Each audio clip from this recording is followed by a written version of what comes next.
കേരളത്തിലെ #1 light weight ജ്വല്ലറിയായ Jacob jewels ഏറ്റവും കുറഞ്ഞ തൂക്കത്തിൽ കൂടുതൽ പൊലിമയിൽ new fashion trendy light weight ornaments ഒരുക്കി നിങ്ങളെ സ്വാഗതം ചെയ്യുന്നു. പുതുവർഷത്തിൽ റോഡ് സുരക്ഷാ ബോധവൽക്കരണവുമായി രാമമംഗലം ഹൈസ്കൂളിലെ student police cadet Ramamangalam police sub inspector Sunil Samuel പരിപാടി ഉദ്ഘാടനം ചെയ്തു. Ramamangalam high school student police cadet road സുരക്ഷാ ബോധവൽക്കരണ പരിപാടികളുടെ ഭാഗമായി സുരക്ഷാ മാർഗ് റോഡ് സുരക്ഷാ ബോധവൽക്കരണ പരിപാടി സംഘടിപ്പിച്ചു. SCMS റോഡ് സേഫ്റ്റി ഇൻസ്റ്റിറ്റ്യൂട്ട്, കൂട്ടുകാരൻ ഗ്രൂപ്പ് എന്നിവരുടെ നേതൃത്വത്തിലുള്ള സുരക്ഷാ മാർഗ് എന്ന റോഡ് സുരക്ഷാ ബോധവൽക്കരണ പരിപാടിയാണ് സംഘടിപ്പിച്ചത്. Ramamangalam police sub inspector Sunil Samuel പരിപാടി ഉദ്ഘാടനം ചെയ്തു.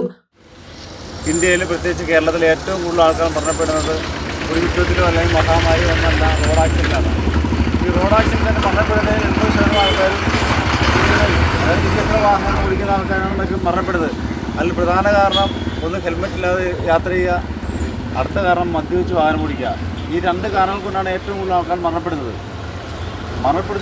മരിക്കുന്നതിനേക്കാൾ കൂടുതൽ ആൾക്കാർ കിടപ്പിലായ രോഗികളൊക്കെ വളരെ വളരെ പ്രായം കൂടിയ ആൾക്കാർ വർഷങ്ങളായ റോഡ് ആക്സിഡൻറ്റ് തുടർന്ന് കിടന്നിട്ട് എഴുന്നേക്കാൻ പറ്റാത്ത രീതിയിൽ കട്ടിൽ കിടക്കുന്ന ആൾക്കാരുണ്ട്.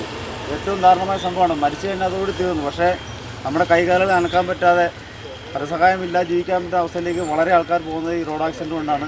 അതിൽ പ്രധാനപ്പെട്ട കാരണം ഹെൽമെറ്റ് ഇല്ലാതെ വണ്ടി ഓടിക്കുന്നത് തന്നെയാണ്. ഹെൽമെറ്റ് ഇല്ലാതെ വണ്ടി ഓടിച്ച് നമ്മൾ റോഡ് ആക്സിഡൻ്റ് ആയി കഴിഞ്ഞാൽ നമ്മുടെ തലച്ചോറിൻ്റെ പ്രവർത്തനം നശിച്ചു പോകുന്നു. അതോടുകൂടി ആൾക്കാർ കിടപ്പിലായി പോകുന്നു.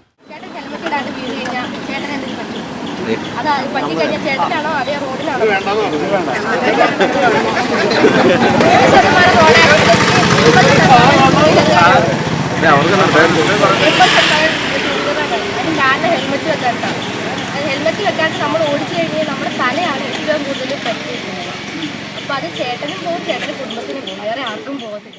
Ramamangalam high school head mister Sindhu Peter, PTA president Ratheesh, Kalanilayam vice president Jo Mathew, MPTA president Princy Binu, പദ്ധതി കോർഡിനേറ്റർമാരായ Anoop John, Sminu Chacko, Shaiji K Jacob, Soni Elias, PTA committee അംഗങ്ങൾ എന്നിവർ പരിപാടികൾക്ക് നേതൃത്വം നൽകി.